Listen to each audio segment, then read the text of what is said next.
più cominciamo ad aprire, diciamo luoghi, stabilimenti, uffici dove c'è un aggregato importante di persone, più il problema di andarvi, no, rappresenta, uno sforzo che le sole, società pubbliche, come si vede anche in queste ore, in questi giorni a Venezia, fanno fatica da sole. Quello sottolineato da Pierpaolo Baretta è un argomento sensibile al centro del dibattito che riguarda l'economia in questi giorni.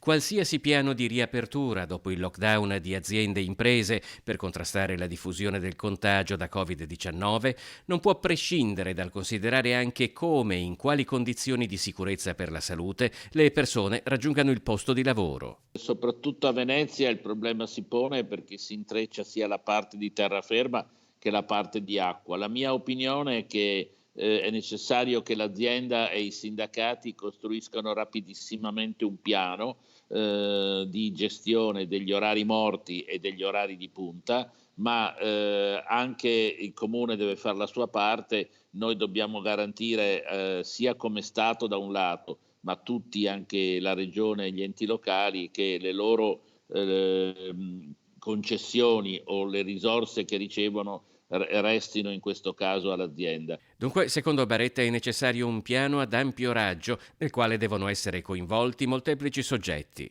Lo Stato deve finanziare il rischio di un bilancio negativo, ma il comune rinunci innanzitutto a quanto riceve dall'azienda, in maniera tale che l'azienda comunale possa essere in grado di far fronte intanto a un pezzo del suo bilancio, ma soprattutto al servizio. Quindi ci vuole un piano organico che è necessario che venga fatto. I protagonisti sono le imprese e i sindacati.